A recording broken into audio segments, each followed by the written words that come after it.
Bonjour à tous et à toutes et bienvenue dans l'atelier béton qui a lieu dans le cadre de la journée utilisateur Tecla 2020, journée utilisateur qui est virtuelle vu le contexte de la crise sanitaire. Je me présente, je suis Alexandre Collin, responsable du service avant-vente. Je vais vous suivre durant cette présentation. Je suis accompagné de Christophe Simonin, responsable de la partie béton chez Trimble Solutions France. Et je suis accompagné également de Laure Delaporte, ingénieur avant-vente. Donc ensemble, on va vous présenter différents sujets. Donc trois grands thèmes aujourd'hui. Donc dans un premier temps, on verra les outils permettant de gérer les pentes. Alors je dis les outils parce qu'il y a effectivement deux fonctionnalités qui peuvent se compléter d'ailleurs. Le composant sens porteur qui est un composant développé par l'équipe française. Et ensuite, on verra l'outil de modification de forme qui va vous permettre justement de modifier les géométries pour avoir des formes de pente sur vos dalles. On verra ensuite les nouveautés propres au ferraillage, à savoir le nouveau catalogue d'armature, des fonctionnalités spécifiques au jeu d'armature et enfin un outil dédié aux repères d'armature dans les dessins. On verra également comment il est possible de gérer les formes d'armature complexes et les enregistrer pour vos différents projets. On finira sur un outil de calpinage pour les treillis soudés. C'est un sujet qui est souvent demandé au support, c'est pour ça qu'on a souhaité le mettre en avant dans cet atelier. Commençons tout de suite avec l'outil de gestion de pente de dalle et l'outil sens porteur dalle. Donc c'est un composant personnalisé développé par l'équipe française, je l'ai dit, qui est disponible sur le warehouse si vous ne l'avez pas dans votre configuration, mais qui est aujourd'hui proposé par défaut dans l'environnement béton. Christophe, je te laisse la parole pour nous présenter ce composant. Bonjour à toutes et à tous et merci Alexandre pour cette introduction. Le premier sujet que nous allons traiter, comme l'a précisé Alexandre, est donc la gestion des pentes de dalles dans Tecla Structure, avec notamment la découverte, peut-être pour certains d'entre vous, de l'outil Sens Porteur Dalle. Donc pour cela, on va revenir sur quelques fonctionnalités de base qui vont être un rappel, j'imagine, pour pas mal d'entre vous, et qui vont me permettre donc de faire découvrir peut-être de nouveaux outils pratiques pour habiller vos plans de coffrage. Donc la première étape va consister à modéliser une dalle à partir d'un modèle de référence DWG. Donc en l'occurrence un balcon, on va simplement sélectionner donc les points du contour et valider avec le bouton milieu de la souris.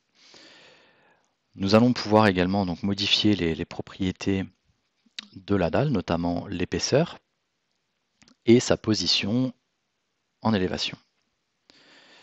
Donc là, l'objectif va être de définir des décalages en Z en utilisant les propriétés des chanfreins, des poignées. On va appliquer un décalage en DZ1 de 80 mm sur la partie supérieure et de 40 mm sur la partie intermédiaire.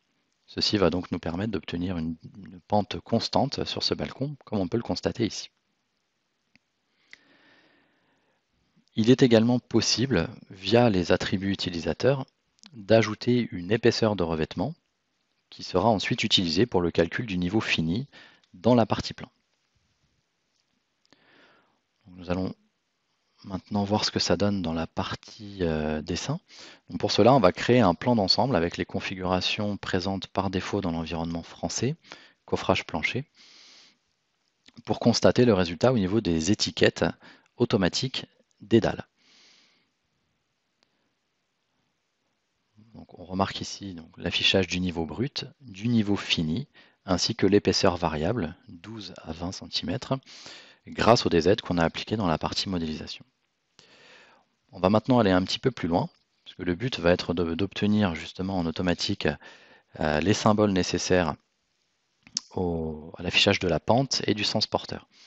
Donc pour ça, j'utilise le composant sens porteur dalle, qui est présent par défaut dans l'environnement français, mais également téléchargeable depuis le Tecla Warehouse, dans lequel je vais pouvoir choisir différents types de représentations, ainsi qu'éventuellement un symbole de porte-à-faux. On a également ajouté la possibilité de rajouter des surcharges de plancher en choisissant un repère, en indiquant les valeurs de charge permanente, charge d'exploitation, une description éventuelle. Il suffit ensuite de sélectionner la dalle et de piquer 2 points dans la direction de la pente. Des pièces ont été créées, ces éléments contiennent les informations nécessaires pour afficher les repères de manière automatique dans la partie plan. C'est ce qu'on va voir de suite. Donc je rouvre le plan d'ensemble préalablement ouvert et on peut constater donc, que les symboles ont été ajoutés automatiquement, notamment la surcharge de plancher, le symbole de porte-à-faux et la pente qui s'est affichée. Nous avons également intégré dans l'environnement français un gabarit permettant d'afficher un tableau récapitulatif des surcharges de plancher en fonction des différentes surcharges qui ont été mises en place dans la partie modélisation, toujours avec l'outil Sense Porteur Dalle. Voilà pour cette première partie, donc je laisse maintenant la main à Laure qui va nous présenter une autre manière de mettre en place des pentes au niveau d'une dalle avec l'utilisation cette fois-ci du catalogue de formes. Merci Christophe pour cette démonstration. On va poursuivre toujours dans la gestion des pentes de dalle avec la nouvelle fonctionnalité qui est la transformation d'objets, d'éclats, en articles. Et ensuite, de cet article-là, on va voir comment, Laure va nous montrer comment on va pouvoir éditer cette forme-là avec l'ajout de nouveaux points et surtout la modification de certains points pour en définir de nouvelles altimétries. Laure, je te laisse la main et nous présenter cette nouvelle fonctionnalité. Merci Alex. Alors l'édition de forme n'est pas complètement nouvelle dans Tekla, mais il y a eu plusieurs améliorations qui la rendent plus ergonomique et plus facile à utiliser, comme nous allons le voir dans cet exemple avec la modélisation de formes de pente multiples dans une zone de drainage. On va partir d'une simple dalle en béton qui est modélisée en s'appuyant sur un plan de référence. Donc il s'agit bien d'une pièce béton. On a un menu contextuel accessible donc, par le clic droit qui va nous permettre de créer une forme à partir de cette géométrie ou de la convertir directement en article dans le modèle. De cette façon, on n'a plus besoin, comme avant, d'aller rechercher dans le catalogue de formes la forme générée. Un nom a été créé automatiquement basé sur le nom de la pièce initiale et sa position dans le maillage. On verra dans la suite comment on peut le modifier.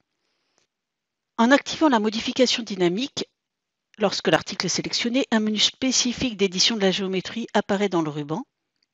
Il n'est plus nécessaire, donc comme auparavant, d'appeler la commande via la barre de démarrage rapide. La commande poignée permet de visualiser les faces, les arêtes et les sommets de l'objet qui peuvent être déplacés librement, comme c'était déjà le cas, la condition étant que les surfaces doivent rester planes. Donc, généralement, on va avoir besoin, si on veut créer des formes de pente, on va avoir besoin d'ajouter plusieurs arêtes sur l'objet de façon à créer des sommets aux intersections de ces arêtes, ce qui va permettre comme ça de facétiser l'objet et ensuite de pouvoir déplacer les angles comme on l'a fait pour le reste, donc toujours en modification dynamique. Donc ça, on va dire, c'est comme on faisait avant. On a désormais une nouvelle fonction qui est la fonction point, qui va être bien pratique, parce qu'elle va nous permettre de créer en une seule opération un sommet et les arêtes associées. Donc ici, on va pouvoir l'utiliser pour définir très rapidement les points de drainage de la dalle.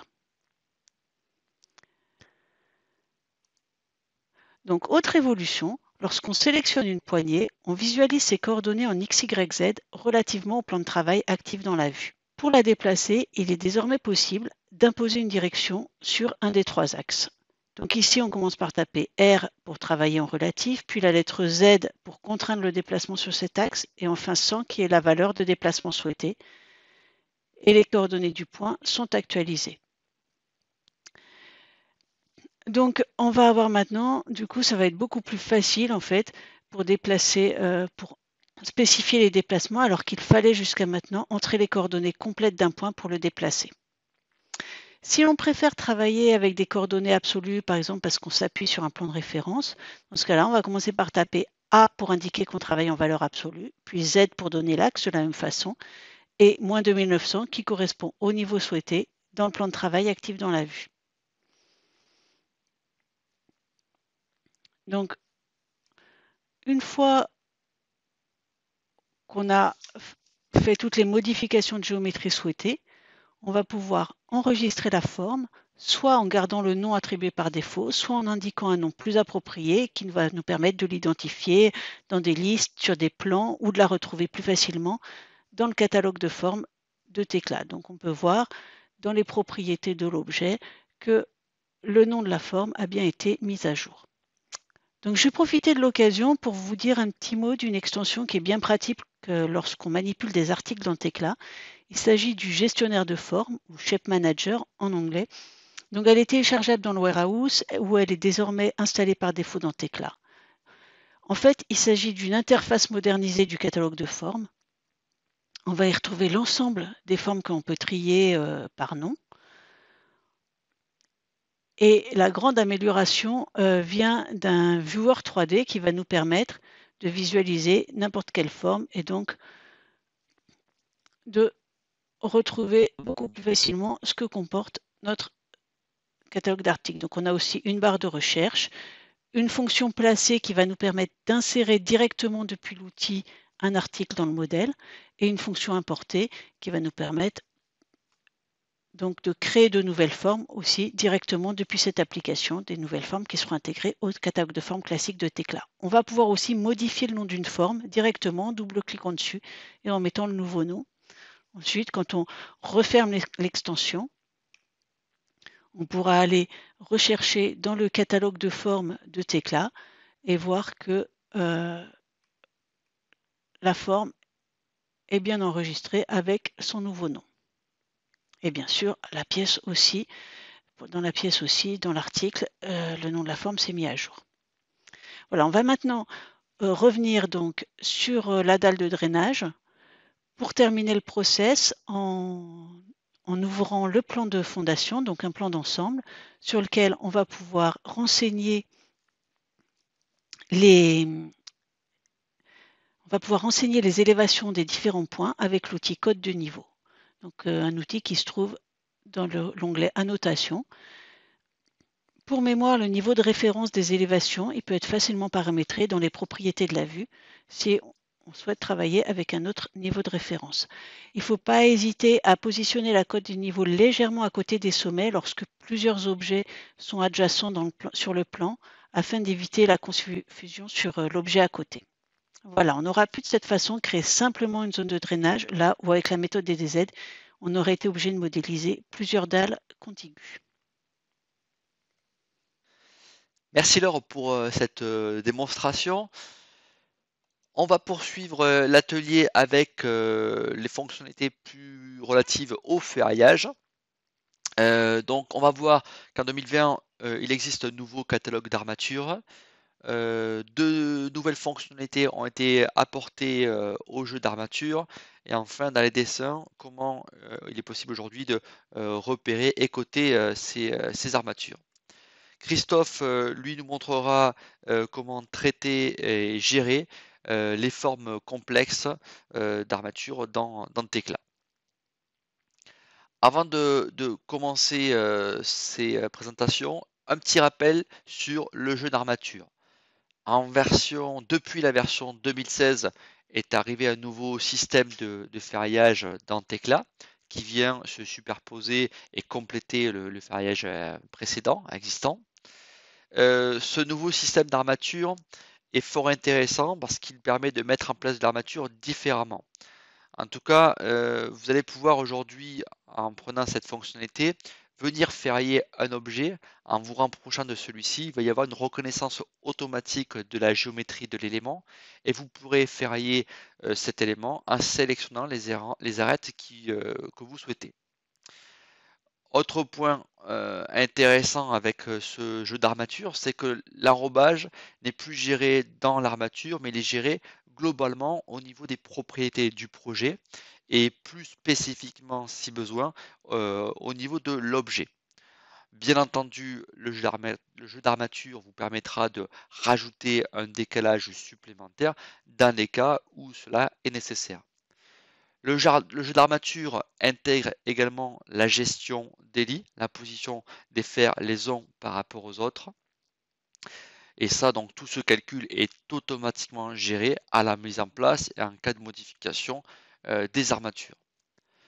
Le jeu d'armature permet également de rajouter des zones et ces zones-là permettront de modifier les écartements sur une sélection d'armatures, permettra de modifier le diamètre, mais également vous pourrez ainsi modifier la forme des armatures en y ajoutant par exemple des crochets ou en y ajoutant des manchons ou des zones de recouvrement sur les fers. Donc Laure va nous présenter les fonctionnalités. Vous verrez en partie ces jeux d'armature, mais commençons tout d'abord avec le catalogue d'armature. Laure, je te laisse la parole et la main. Oui, merci. Donc effectivement, le catalogue d'armature a une toute nouvelle interface utilisateur que nous allons découvrir maintenant. Donc là où auparavant il était nécessaire d'aller éditer un fichier texte, très barre database.inp pour gérer les définitions d'armature, on accède maintenant au catalogue depuis le menu fichier de Tekla. Dans cette nouvelle interface, les définitions d'armature sont organisées par groupe, donc ici par exemple selon la qualité du fer. Un premier niveau de sélection se fait à ce niveau, il permet de lister l'ensemble des armatures du groupe. On peut ensuite sélectionner une armature en particulier pour visualiser ses propriétés dans le panneau de droite. Dans le ruban, des boutons permettent d'inverser la sélection en cours, de sélectionner l'ensemble des armatures du groupe ou de tout désélectionner. Un système d'étoiles va nous permettre de repérer certaines armatures comme favorites pour les retrouver plus facilement dans un groupe spécifique favori. L'ordre de tri peut être modifié en cliquant sur l'intitulé de la colonne correspondant à la propriété choisie pour classer les armatures, dans un sens ou dans l'autre. On pourra à volonté ajouter des labels ou des étiquettes pour créer ses propres critères de tri, donc ce qui crée automatiquement des groupes dans lesquels on va retrouver les armatures en question, et on peut aussi travailler sur des sélections multiples d'armatures si on le souhaite. L'affichage est extrêmement personnalisable. On va pouvoir déplacer les colonnes en les faisant glisser tout simplement. On va pouvoir choisir les colonnes qu'on affiche ou celles qu'on masque, donc avec un petit œil, et éventuellement ajuster la largeur d'affichage de ces colonnes. Le critère de regroupement des armatures, lui aussi, est modifiable à souhait, donc on peut choisir le critère dans la liste des propriétés visibles. Et on a enfin la possibilité d'ajouter, donc on a un champ pour ajouter un critère de filtrage si nécessaire. Donc la fonction nouveau fer permet, comme son nom l'indique, d'ajouter une définition d'armature au catalogue. Toutes les informations en rouge doivent être renseignées. À partir d'une définition existante que l'on sélectionne, la commande copier permet aussi de créer une nouvelle définition à condition de changer au minimum une des propriétés en rouge. Ces commandes sont aussi accessibles par un clic droit sur une définition d'armature. C'est à partir de là qu'on pourra les supprimer ou éventuellement les exporter. Effectivement, on a aussi des fonctions d'import et d'export qui vont permettre de réutiliser certaines définitions d'armature d'un modèle à l'autre. Donc on va pouvoir importer un fichier au format INP, un fichier texte. S'il y a des doublons, Tekla nous propose de remplacer ou de conserver les définitions déjà existantes. Et dans le même esprit, on pourra exporter tout ou partie de notre catalogue d'armature. Les modifications peuvent être enregistrées dans le répertoire modèle et on pourra ensuite bien sûr intégrer l'ensemble dans son propre firme si nécessaire. Pour terminer, lorsqu'on accède au catalogue directement dans le modèle depuis la sélection d'armature, l'interface a là aussi été modernisée dans le même sens et on va retrouver certaines possibilités de personnalisation de l'affichage ainsi que nos groupes de favoris ou nos groupes personnalisés. Donc voilà pour ce rapide tour d'horizon sur le nouveau catalogue d'armature. Et on va maintenant passer en revue quelques nouveautés concernant la modélisation, plus spécifiquement des jeux d'armature. Et on commence tout de suite avec cette nouvelle fonctionnalité de création de jeux d'armature par ligne guide. Donc c'est une nouvelle méthode de création des armatures qui va permettre de créer plus facilement des armatures rayonnantes ou courbes en spécifiant l'ensemble des lignes guides lors du processus de création. Donc la commande se lance au niveau des jeux d'armature, donc une nouvelle commande qui a été rajoutée, création par ligne guide. Je sélectionne d'abord les faces de l'objet sur lesquelles je veux créer des brins d'armature et je valide avec le bouton milieu. Puis je sélectionne ensuite mes lignes guides, donc par 2 points pour la première qui sera la ligne guide principale et par 3 points pour la seconde sur l'arête courbe.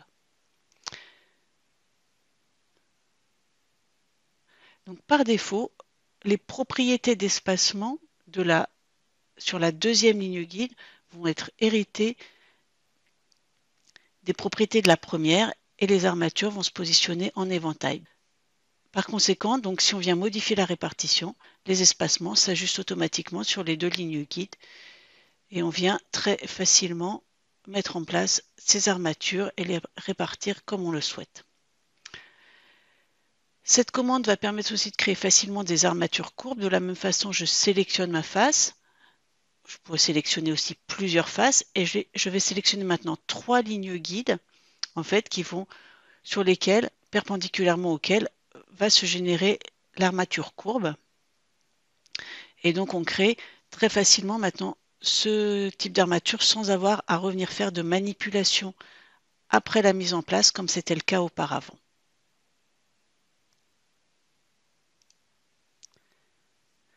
Alors une autre évolution sur les jeux d'armature va concerner la gestion des lits que nous allons regarder donc plus en détail maintenant sur un objet, sur une semelle toute simple sur laquelle on va commencer par créer quelques armatures pour voir comment tout ça se positionne.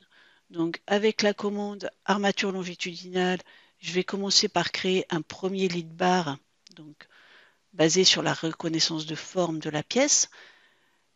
Sur ce lit de barre, je vais pouvoir ajouter 2 faces avec la commande ajouter une face, donc je vais ajouter un brin sur chaque face latérale.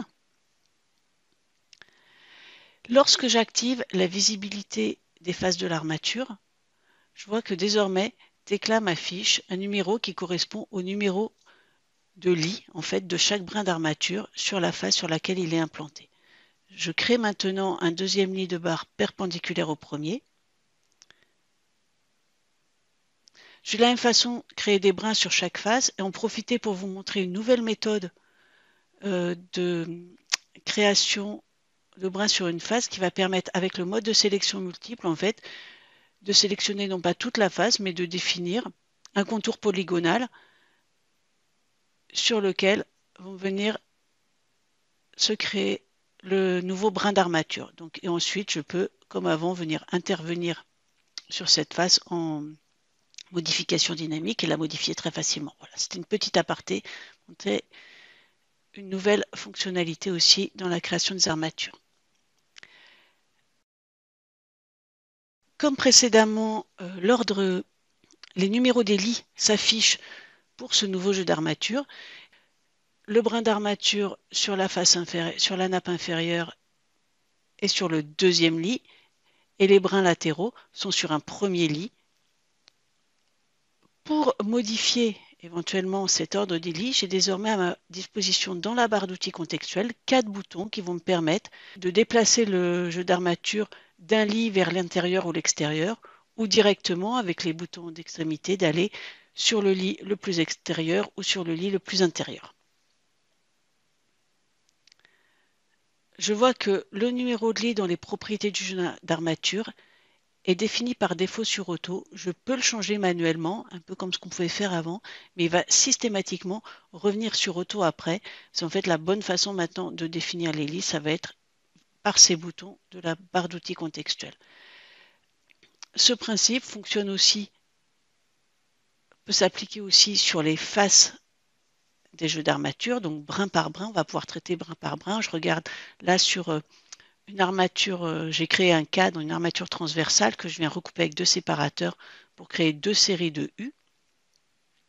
Donc naturellement, il s'est positionné une fois de plus à l'intérieur, donc sur la ligne numéro 2, et je vais avoir accès donc au bouton pour déplacer l'ensemble du jeu d'armature, mais je peux aussi sélectionner une face et j'ai à nouveau dans la barre d'outils associée des boutons de déplacement qui vont me permettre du coup de modifier un brin, de déplacer un brin indépendamment des autres brins de la même armature. Donc on a quand même gagné beaucoup en simplicité sur ce déplacement. Associé à cette gestion des lits, on a désormais lié à chaque jeu d'armature un nouvel attribut utilisateur qui est le lit qui est composé à partir d'un préfixe et du numéro de lit. Donc le préfixe ici on voit qu'il vaut NI pour les nappes inférieures et pour les armatures latérales on a le préfixe C comme côté. Ces préfixes ils sont définis dans les options du jeu d'armature, donc de façon générale pour le projet. Ils peuvent être définis au niveau du système de coordonnées global ou au niveau du système de coordonnées locales de la pièce. Dans l'environnement français, donc on aura NS pour les nappes supérieures, NI pour les nappes inférieures et C pour les côtés. On a un préfixe spécial qui est réservé pour les épingles et les cadres fermés.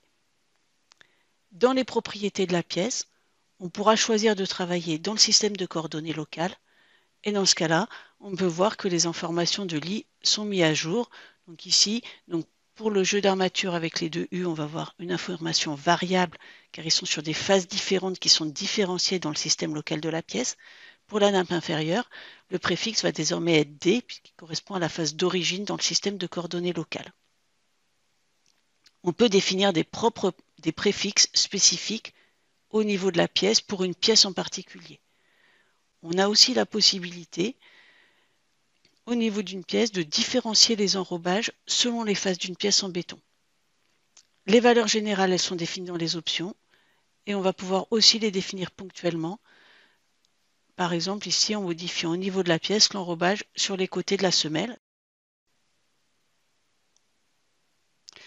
Et pour terminer ce petit tour des nouveautés en ferraillage, on va parler un petit peu du mode dessin pour vous présenter le nouveau repère de cotation d'armature qui va remplacer les 3 commandes distinctes qui existaient jusqu'à maintenant pour créer donc des repères d'armature.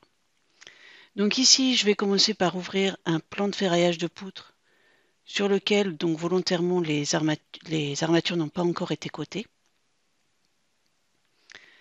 Alors dans l'onglet cotation du ruban, je trouve une nouvelle commande intitulée armature qui va permettre de créer les repères d'armature directement avec leur cotation. Dans la boîte de dialogue, j'ai un premier onglet, l'onglet armature, dans lequel je peux indiquer si je crée des cotations pour toutes les armatures ou seulement la première et la dernière du groupe. Si je choisis de coter toutes les armatures, je peux aussi ajouter des cotes jusqu'au bord fini de la pièce. J'ai la possibilité d'avoir un trait de rappel sur chaque armature visible ou bien seulement les plus pertinentes. Et enfin, j'ai le choix entre 2 types de représentations pour les dimensions variables et les cotations courbes. Les 4 autres onglets sont ceux que l'on retrouve dans les propriétés des cotations classiques de Tekla qui vont permettre d'en définir le style et en particulier de choisir les infos que l'on souhaite faire apparaître dans le repère d'armature associé aux cotations. Voilà, et comme ça, je peux mettre en place donc très facilement une armature avec un repère d'armature avec l'ensemble des cotations nécessaires selon les propriétés, le style de cotation appliqué et le style du repère d'armature choisi. Il faut noter qu'il y a certains choix dans l'onglet armature qui doivent être faits lors de la création du repère, comme par exemple le choix de coter toutes les armatures ou non, le choix d'aller jusqu'au bord de la pièce. Ils ne peuvent plus être modifiés par la suite, contrairement par exemple à l'affichage des traits de rappel. Bien sûr, on va pouvoir utiliser des fichiers de paramètres prédéfinis pour créer différents types de repères d'armature. Voilà, pour terminer, on peut noter que la commande est accessible aussi via la barre de démarrage rapide ou via le menu contextuel lié à l'armature sélectionnée. Et donc j'en ai terminé pour cette partie et je vais désormais laisser la parole à Christophe pour la suite. Merci. Merci beaucoup Laure. On va poursuivre donc toujours dans le thème du ferraillage avec la gestion des formes. Donc ça va être c'est une présentation faite par Christophe qui va nous montrer comment on peut reconnaître des formes spécifiques dans Tekla et comment les traiter dans vos dessins et nomenclatures. Si je m'abuse, la forme aujourd'hui droite avec une courbe à l'extrémité a été intégrée en version 2020. Christophe, à toi de jouer pour nous montrer ce gestionnaire. Alors, tu as tout à fait raison, Alexandre. Effectivement, le catalogue de formes de la version 2020 a été amélioré et contient désormais les parties droites, les armatures avec partie droite et partie courbe. Donc, c'est ce que nous allons voir maintenant sur cette pièce béton, sur laquelle je vais mettre en place un jeu d'armature en sélectionnant la section, en validant avec le bouton milieu de la souris, et on va pouvoir constater qu'effectivement le logiciel a modélisé une armature avec une partie droite, une partie courbe. Donc la barre d'outils interactive va nous permettre de modifier certaines propriétés de cette armature, comme le diamètre, les écartements, la position du lit, la classe, etc. etc. Donc l'objectif va être, comme vous allez pouvoir le constater, lorsque je sélectionne mon jeu d'armature, d'avoir une reconnaissance. Donc en l'occurrence, ici, on est reconnu sous la forme 68, et on va voir tout de suite à quoi ça correspond dans le gestionnaire de forme de l'armature. Donc une forme 68, c'est un acier droit avec une partie cintrée, pour laquelle je vais définir donc les informations dont j'aurai besoin dans ma nomenclature, à savoir la longueur droite et la longueur d'arc, éventuellement les rayons de cintrage bien évidemment. Une fois cette forme enregistrée, vous allez constater qu'en générant une nomenclature, une liste d'armatures, au format PDF en l'occurrence, nous allons obtenir donc un schéma pour la fabrication de l'acier contenant les informations nécessaires, à savoir le code forme ainsi que les dimensions droite et la longueur d'arc. On va prendre un deuxième exemple. Ici, ce sont des aciers donc, en extrémité de voile avec deux parties courbes et une partie droite. Donc, ces aciers ont été modélisés par facettisation, donc en piquant les points, différents points de contour. Et à l'heure actuelle, la forme n'est pas reconnue. On est en forme 99, forme inconnue, ce qui induit que lorsque vous allez générer votre nomenclature, vous allez avoir une image extraite qui ne correspond pas tout à fait à ce que vous souhaitez, puisque malheureusement, on n'a pas les dimensions d'angle, on n'a pas les dimensions de rayon. Donc pour cela, nous allons retourner dans le gestionnaire de forme de l'armature pour ajouter cette forme dans le catalogue. Donc il suffit simplement de la sélectionner, de lui attribuer un code forme, en l'occurrence ici 99U, et je l'ajoute dans le catalogue. La deuxième étape va consister à définir les informations qui vont me servir pour la nomenclature, donc les informations dont je vais avoir besoin pour la fabrication. On va commencer par ajouter la longueur du premier arc, ensuite la longueur droite du brin numéro 2, la longueur d'arc du troisième arc, et puis les rayons bien évidemment, donc rayon intérieur en l'occurrence, rayon de cintrage pour le premier et le deuxième arc. On va avoir également besoin des angles de pliage, donc j'ajoute au niveau des champs S et T les angles 1 et 2. Je mets à jour mon catalogue de formes et j'enregistre. Une fois cette opération effectuée, nous allons constater d'une part que la forme est bien reconnue en 99U et nous allons régénérer la même nomenclature que tout à l'heure pour constater que cette fois-ci, nous allons avoir des informations un peu plus intéressantes pour ce code forme 99U. On va retrouver donc les longueurs d'arc, la longueur droite, les angles et puis les rayons intérieurs pour chaque brin. Comment est-ce qu'on a obtenu ce résultat? Dans l'éditeur de gabarit, nous avons simplement créé une ligne pour chaque code forme, donc en l'occurrence ici 99U, dans laquelle on a dessiné donc un petit schéma et on est venu ajouter des champs valeurs donc correspondant aux différentes dimensions qu'on a ajoutées dans le gestionnaire de forme de l'armature. Dim A, dim B, dim C, et même principe pour les angles et les rayons intérieurs. Donc Je précise que ces nouvelles fonctionnalités sont apparues en version 2020, notamment grâce à une tolérance courbe qui a été ajoutée dans le gestionnaire de forme de l'armature et qui nous permet, donc, même lorsque l'on modélise un acier facettisé, de le considérer comme étant une forme courbe et donc d'avoir un seul segment, un seul tronçon, plutôt que d'avoir plusieurs valeurs distinctes.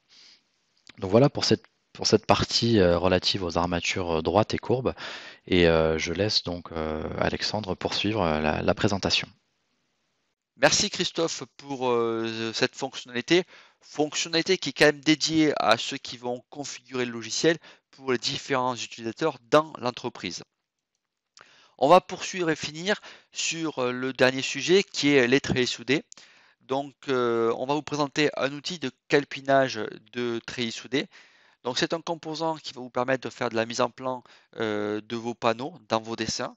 Et donc ce composant est disponible sur le warehouse. Donc n'hésitez pas à le télécharger. Christophe, je te laisse nous présenter cette fonctionnalité de calpinage. Alors merci Alexandre. Juste avant de commencer, je voulais faire un petit rappel sur les différentes possibilités qui s'offrent à vous en termes de modélisation de treillis, parce que je sais que certains de nos clients modélisent un panneau unique, un treillis unique, et ensuite appliquent un ratio pour tenir compte donc des recouvrements et des chutes éventuelles. La deuxième méthode va consister vraiment à modéliser les treillis tels qu'ils seront posés sur chantier, c'est-à-dire avec les recouvrements. Donc c'est ce qu'on va voir maintenant.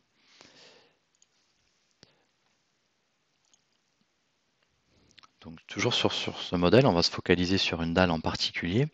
Et je vais faire un petit rappel, notamment de certains composants système qui peuvent être utiles pour modéliser le treillis soudé, notamment le composant 91, dans lequel vous allez pouvoir donc tout d'abord choisir le type de treillis du commerce à utiliser. Donc là, on va lire simplement le catalogue de treillis. On va pouvoir également définir si on souhaite une nappe supérieure, une nappe inférieure ou les deux. La gestion des enrobages périphériques, ainsi que l'orientation du treillis notamment. Le deuxième onglet va vous permettre de gérer justement les chevauchements avec différentes options possibles et donc un décalage éventuel du premier treillis pour éviter les chevauchements. Le troisième onglet attributs va vous permettre d'ajouter éventuellement des attributs utilisateurs si vous le souhaitez. Donc il est très simple à utiliser, il suffit de sélectionner la dalle et on va pouvoir constater que le logiciel est venu positionner des panneaux en tenant compte des recouvrements définis en fonction des treillis dans le catalogue de treillis soudés. Après avoir lancé un repérage, on va utiliser donc le composant Mesh Cutting List, qui, je vous le rappelle, est disponible au téléchargement sur le Tekla Warehouse. Et cet outil va nous permettre, donc, pour différents types de treillis soudés, de faire un calpinage, une optimisation. Donc pour cela, on va simplement sélectionner dans le catalogue les treillis pour lesquels on souhaite générer ce calpinage. Le logiciel va aller lire automatiquement dans le catalogue les dimensions d'un panneau, largeur, longueur. On va pouvoir ensuite régler certaines choses comme le nombre de colonnes, le nombre de lignes que l'on souhaite obtenir sur notre plan. Et puis, on va choisir également de faire apparaître un tableau récapitulatif des poids bruts nets, ce qu'on verra tout à l'heure. L'onglet attributs, lui, va permettre de gérer tout ce qui est graphique, donc l'apparence des cotations, la couleur, etc. Et l'onglet Output va nous permettre de choisir sous quel format on souhaite obtenir ce calpinage, soit sous forme de fichier PDF, soit sous forme de plan dans Tekla Structure, ou les deux. Et on va pouvoir également définir un nom à ce calpinage. Donc il suffit ensuite de sélectionner les treillis soudés dans le modèle et d'appliquer. Donc on peut le faire également pour toute la maquette, mais là en l'occurrence on a choisi pour une sélection. Et donc là l'outil travaille pour nous générer ceci, donc un plan d'ensemble en l'occurrence, sur lequel on va retrouver donc un petit cartouche sur la partie supérieure et puis une vue représentant chaque panneau avec la dimension standard du commerce, donc de 2,40 m par 6 m, dans lequel il est venu intégrer ce qu'on aperçoit en rouge, c'est le repère du treillis dans Tekla Structure. Et donc on peut constater que pour certains panneaux, il a optimisé en positionnant deux treillis à l'intérieur d'un panneau complet. Donc là, on a le repère 36 et 38. On va obtenir également deux tableaux récapitulatifs, un tableau avec le poids brut. Donc à quoi ça correspond le poids brut? Pour la totalité des treillis sélectionnés dans ma maquette, j'ai besoin en réalité de 27 treillis complets à commander, donc, qui représentent un poids de 1,5 tonne à peu près. La partie poids net correspond à ce qui est réellement modélisé, c'est-à-dire que dans mon modèle Tekla Structure, j'ai en réalité 31 treillis, 31 panneaux, ce qui représenterait un poids net d'1,4 tonne. Voilà, donc l'optimisation c'est faite, il va bien sûr falloir commander 27 panneaux représentant ce poids. Petite précision tout de même, donc comme on l'a déjà dit, cet outil Mesh Cutting List n'est pas intégré d'office dans Tekla Structure, il vous faut aller le télécharger sur le Tekla Warehouse. Par contre, il a été localisé, c'est-à-dire que lorsque vous allez l'utiliser avec l'environnement français, vous aurez le résultat que vous venez d'apercevoir, c'est-à-dire que les tableaux ont été traduits en français et puis certains ajustements ont été faits pour être utilisables avec les catalogues bien sûr de l'environnement français. Voilà pour cette partie treillis, je redonne la main à Alexandre pour la fin de la présentation. Merci beaucoup Christophe, merci Laure pour vos présentations. J'espère que cela vous a plu. Merci à vous tous d'avoir assisté à cet atelier. N'hésitez pas à poser vos questions soit au travers du site de la journée utilisateur ou bien en appelant le service technique. Nous serons heureux de répondre et apporter un complément d'information. Merci à tous et au revoir. À bientôt.